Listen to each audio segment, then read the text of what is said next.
Thanks for staying with us. You're welcome back to the morning show here on Arise News. Well, our next guest is Dr. Akin Fapohunda, who is the Secretary, Eminent Elders Forum. In the midst of the recent national bedlam over President Tinubu's tax reform proposals, Dr. Fapohunda described the entire thing as creeping regionalization that is being half-heartedly implemented. What exactly did he mean? He joins us now from Arise Abuja studios for a broader conversation around issues of governance in Nigeria.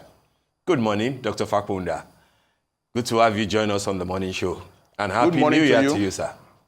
Good morning. Good morning to you. Good morning. Good morning, sir. Thank you very much. Good morning to viewers. Good morning. Thank you. Thank you, sir. All right, let's come to your thoughts around what the government of the day, of course, headed by President Bola Ahmed Tinubu is doing. You've expressed some strong views about the tax reform bills and about what you called, half-hearted attempt at regionalization. I'd like you to explain in detail what you meant, given the fact that if we zero down to the tax reform bills, the four of them themselves, you see that Afenifere did endorse it, even though there was a backlash from the North, being almost outrightly against it. But then what is the position of the Elders Forum that you represent and your own personal position, given that the gentleman who is behind all this, our president, Asiwaju Bola Ahmed Tinubu, is a Yoruba man like your good self? What are your thoughts about his reforms, particularly the tax reform bills? There are so many issues on this matter. The first foundation to lay is that Nigeria is not a united country, despite all the pretenses. We are not South since 1914. It has not changed. The North, at the flip of a switch, they are able to shout Northern interest. The Southerners are laid back, hoping that, we are civilized. We don't want to talk about tribalism. Tribalism is at play. We are pretentious about this matter. Look, the North has taken us for a ride for too long. They foisted federal character on Nigeria over 40 years. They foisted quota system over Nigeria over 40 years. Have they benefited from it? Only the tiny clique in the North is holding the whole country to ransom. It's enough time for Nigeria to wake up. We are not together, North plus South. Now they are talking the elite, the few elite in the North, like if feeding bottle is going to be removed from their mouth. That's what they are doing. They are shouting. They are forming a group now, lead of Northern Democrats. The governor of Bauchi was talking. They won't be able to pay salaries again. They won't be able to do that. Look, the North has damaged Nigeria fundamentally with this attitude. Who are the Nigerians who are now japping now? They are Southerners. The South invested in education massively in the 50s and the 60s. The products now are being driven out of Nigeria. Can you find the Fulani man in London or in New York practicing medicine, practicing engineering? It's the Yoruba, the Igbo, Southerner that are marginalized. It's time to call the bluff of the North. Not because we even support what Tinubu is doing, but we have to converse about Nigeria. Nigeria is not, we are pretentious. Let's go to the brass tacks. That's why we are calling for regionalization. The North is separate from the South. That's just the truth. That's just the truth, unless we are deceiving ourselves. There are many issues about the tax reform. Look, the president is not focusing in the right direction. Just one item alone, inheritance tax. The North has a different perspective on Sharia. The Southwest have different customs. The East have different approach. By trying to do a unitary tax system, when we are all having a different flavor of life, is that not a voyage to nowhere? On that account alone, I will not really agree with what President Tinubu is trying to do. In all honesty, President Tinubu is focused on this tax matter. That is going to be the mantra of his administration. Let's assume that even the tax bill is passed in the next 3, 4, 5 months. Okay, what next? What next? Mr. President is taking his reputation, his political acumen on the tax bill. But there are many issues that he's supposed to have faced that he's not talking about. Civil service is blighted. Federal civil service in Abuja.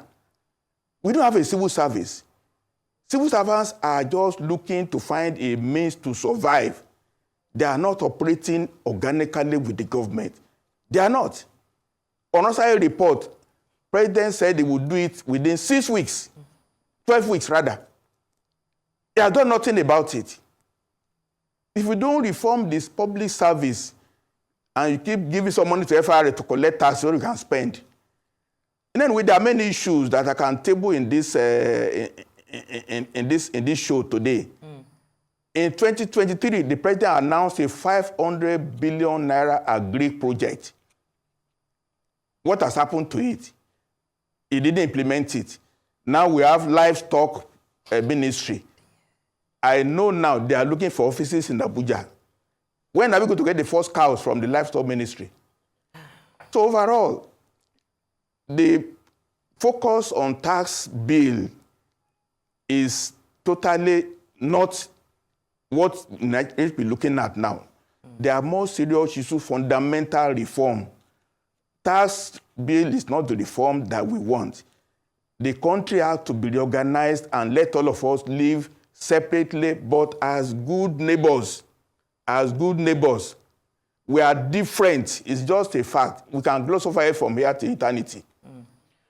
Let me just stop there right now. Okay, and that's a good place to start. I agree with you. There's so many things that the president has to fix to make sure that Nigeria is right again. But before we move on to those things, I still want to ask you one more question on this Nigeria's tax system that has been a subject of debate for decades.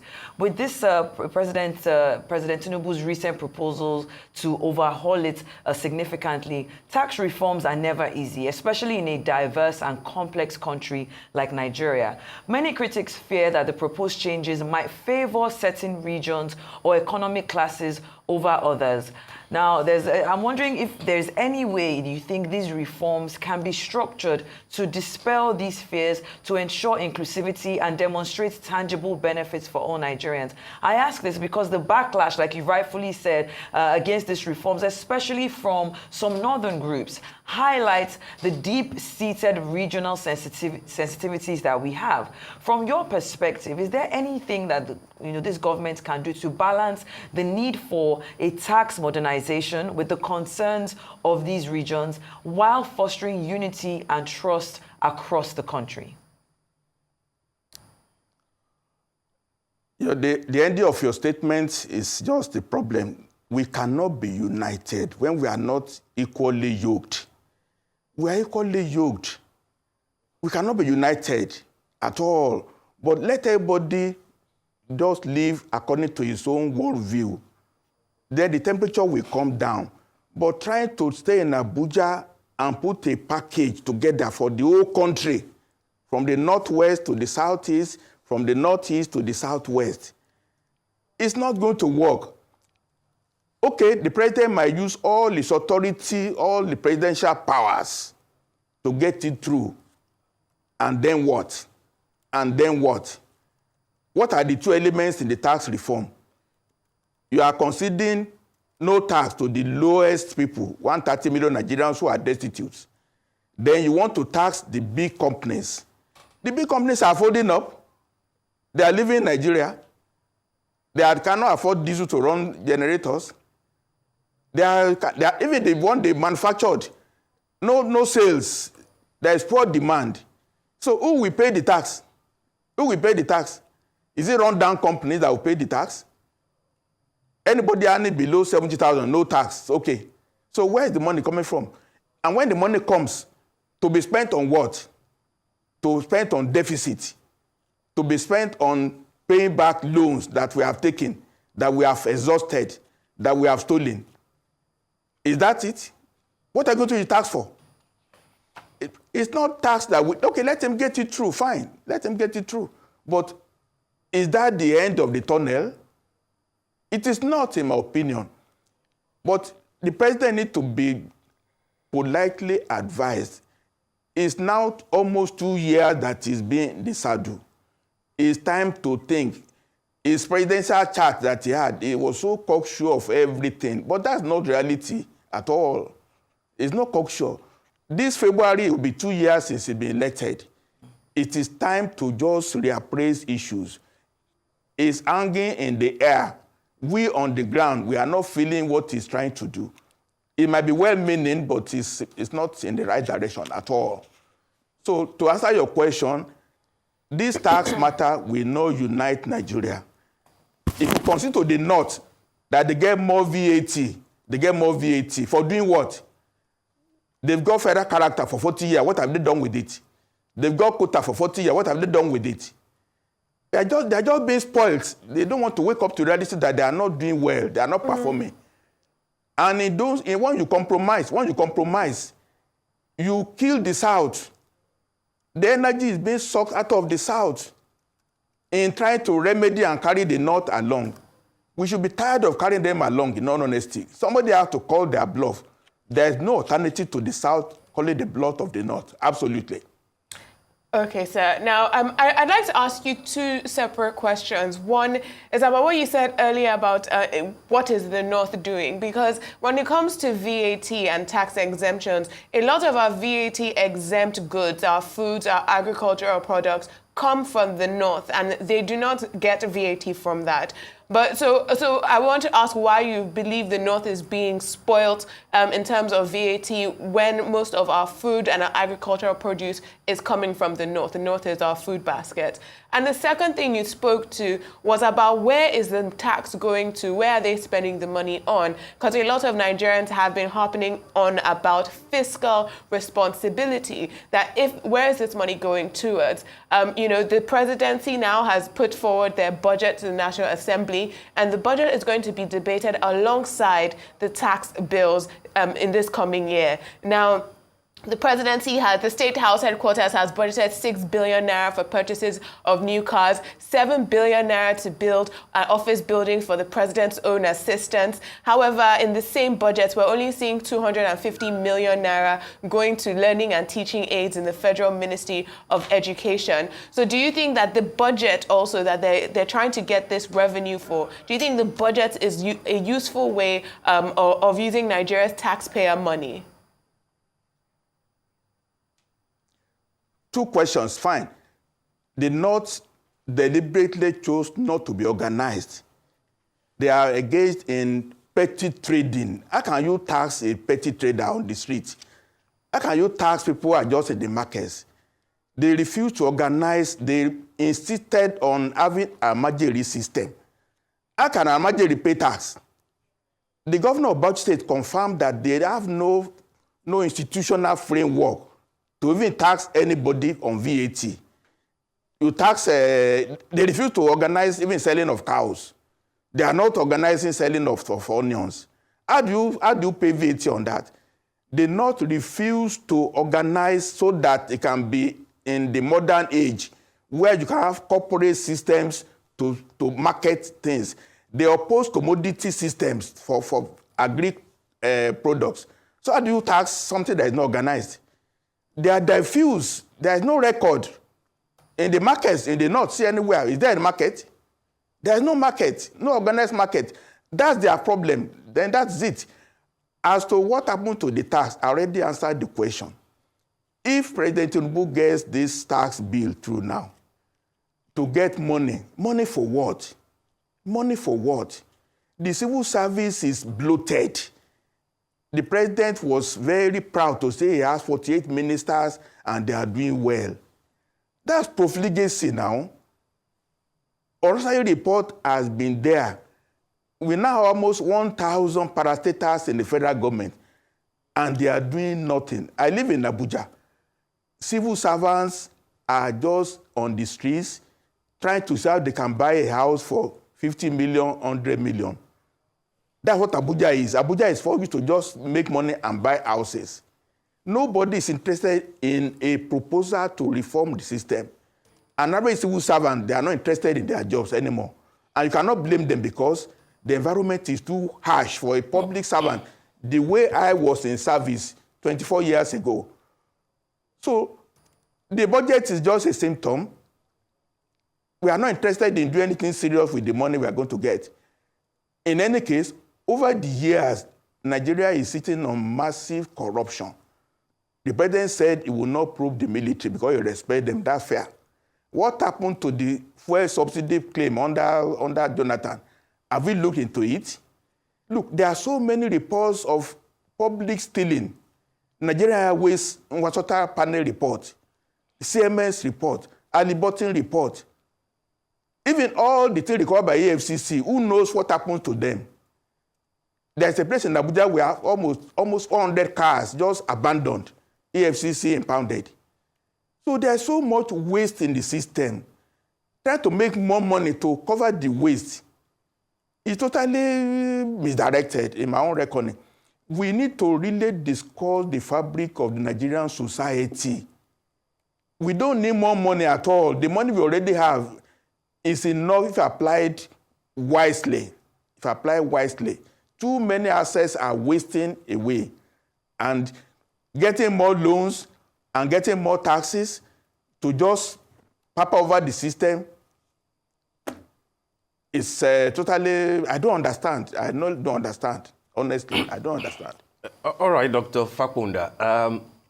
It looks to me like a lot of people might consider your submissions a bit concerning. The way that you are addressing issues that have to do with the northern part of the country. When you say that we are different, does it appear to you that it might sound like you are trying to breed division? Does it appear to you like you are in a way sounding like Kemi Badenoch, the leader of the Conservative Party in the UK, who is of Nigerian parentage, and who says that, have got nothing in common with the North, and that they were even enemies, of where she comes from, which is of the Yoruba stock. You, of course, will have noticed the backlash that attracted, and people criticize that that's not the spirit that Nigeria is trying to work on. So when you base your argument of regionalization on the fact that we can be together, even though we can be good neighbors, don't you think, sir, that you might make things a bit difficult for somebody like President Asiwaju Bola Ahmed Tinubu, who is Yoruba and who has been accused anyway of trying to Yorubanize the entire machinery of government? And therefore, if you are proposing to him that he should do more of restructuring that regionalizes, wouldn't that appear as anti-North? Anti-North at a time that key northern elements are saying that no, come 2027, it doesn't look like we'll support you. Aren't you making things a bit difficult for a Yoruba man like yourself, sir, who's the president? Thank you very much. It's a fact that we are divided. We pretend that it's totally, I don't understand it. The North knows what they want, and the South are reluctant to say what they want. President Tinubu is better to put all the cards on the table, trying to pepper over it and say we are united. Of course, we are not united. We are not united. We are divided. That's just the truth. I've told you now that the North brought federal character. The South agreed to okay, fine, we are united. Where is the result of it? The North brought quota system. Southerners agree with it. It's in the Constitution. What is the result? If we now bring in tax to say, okay, get more VAT in the North at the expense of the South, so what will be the result? The division will continue until we remove the feeding bottle. Let everybody just work according to his own dictates. The North sincerely believes in Sharia. We should not draw them for that purpose now. We should let them be. They want Sharia. In the south, there are Muslims. We don't want Sharia. Somebody brought us in Oyo to do Sharia in Oyo. Everybody put it down. The Muslims in the south don't want Sharia. So why are we pretending? In the southeast, some few Muslims, but they don't want Sharia. Let's accept who we are. Let's accept reality so that we'll not stop talking and motion without movement. That's what it is. I'm not ashamed. Okay, look, if President Tinubu succeeds now, 2027, 2031, every Yoruba person in Abuja will be cleaned out of the system. Because Buhari started with Fulani, he is doing Yoruba now. Let the Igbos come. We cannot grow the Igbos if they put 99% in all positions too. Is that the way we are building the country? Let Yoruba man go and rule Yoruba land. Let the North agree on who will rule Northwest. Let the Kanuri rule Northeast. Let the Igbos rule the Southeast. Let the South agree. Then the temperature will come down. I will not want to be running federal election with 200 million naira form because I have to run from Sokoto to Ikotekpene. I will campaign as a premier of Western region where people know me and I know them. I know what they want. The Southwest want to bring all Yorubas who are Japan, bring them back to Nigeria. Nigeria is too hostile for the Yorubas now. Nigeria is a poisoned environment for Yoruba because we invested in education so much and we have lost all the human beings. They are developing other societies. The North will not care less. How many doctors do they have in United States? How many doctors do they have in Europe? These are facts I'm put on the table now. I don't need to sugarcoat anything at all. We are divided. Let's just accept it. It's no fight. It's no war. The North will come up on their own. We will respect each other. But this matter of trying to play some games, President Tinubu is better. In fact, if he runs only one term and he brings this temperature down, his name will go down in history. But if he does not do anything in the next 6 months about restructuring, and he goes to use all the money to run election in 2027 and he wins, and then what? Yorubas will become endangered in the political system because once he leaves, then Nigeria is not safe for Yoruba man again. Sorry, let the Igbos come. They have right to come too. Sorry, because you've spoken about. The speaker has come out. I'd like to confirm. Let the Igbos come. I wanted to confirm something because you said Yorubas so let the become Igbos come, endangered. and they just have to be allowed to rule too, and they were entitled to have all Igbos in all positions at that time too. That's what we are going to get if we are going the way we are going now. There's nothing. I don't need to be a prophet to say so. Okay, I think we're having technical difficulties there, so we're going to go on a quick break, and we'll be right back. So do stay with us.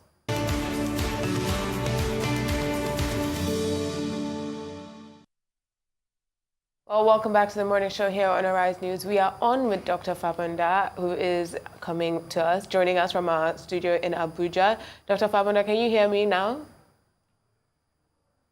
I can hear you loud and clear. Thank you. Now, right before our break, you said that Yoruba people would be endangered after a Tinubu presidency. I wanted to understand that. And also because you have been speaking about, maybe it's the Igbo's turn or the North turn or the Southwest turn. But Nigeria is a very diverse country that belongs to not only the major tribes, but also, the minorities as well. So do you feel that this regionalism also gives a fair share, an equitable power share to minor tribes, people from smaller tribes like the Efik, the Ibibio, the Bini?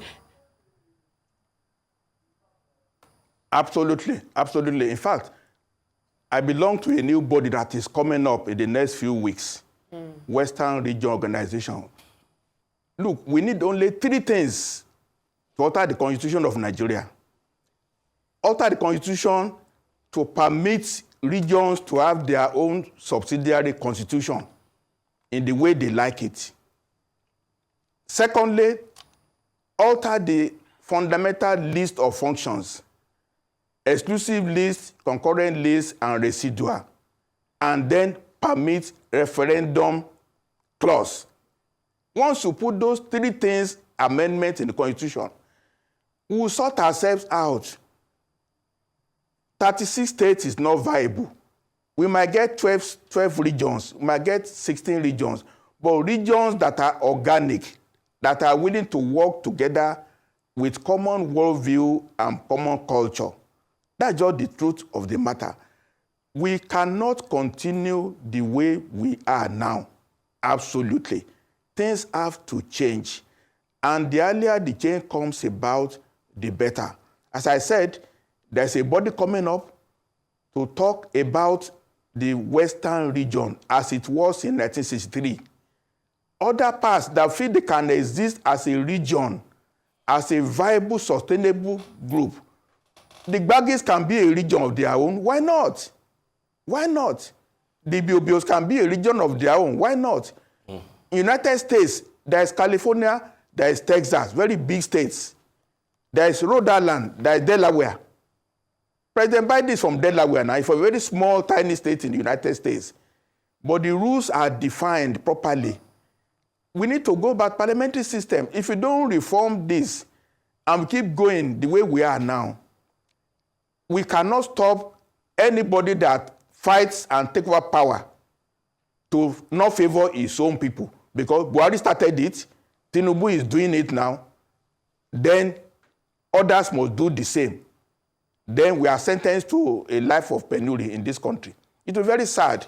All right. President Tinubu cannot see what we are saying now. Dr. Fapohunda, very quickly, we really have to go now, but very quickly in few words, I'm just interested in those who are part of this new Western region movement. I know that this has been your consistent position for years. It was the position of Dr. Femi Adegoke, Kemi Bidnock's father, Sunday Igboho, a whole number of eminent Yoruba people. But then there's a Yoruba man as president. So who are those people that will be part of this new bloc that you are talking about? Very quickly, sir. Oh, we have people. We are forming offices now. We are forming chapters now in the 6 states, and we are indicating for Kwara and for Kogi. In the Western region, we are proposing there will be 8 units, and we already have leaders appointed. We are coming out with this in the next few weeks. We have to push the president now, reform the system, let everybody go and do his own area. They will not be competing. In fact, let him make Abuja presidency to be relevant. The way it was when Sadana said, look, I don't want to come to Lagos. Let Balewa go. That's what we need. In fact, he doesn't need to contest election in 2027 if he has done a good job. In fact, you need to just get a form for 100 naira to run for president. But this one, we are going to spend 200 million to collect form, and you're going to fly over 36 states, rallies, and wasting money. That would be terrible. Let's reform the system that we don't have this expensive campaign that goes to nowhere. But if you invest 1 trillion on election, you must take over the government and ruin the government. That's what it means. All right. Dr. Fapohunda, I want to thank you for joining us on the morning show today. Thanks for your insight. I mean, it's your position, and we appreciate that. Thank you indeed.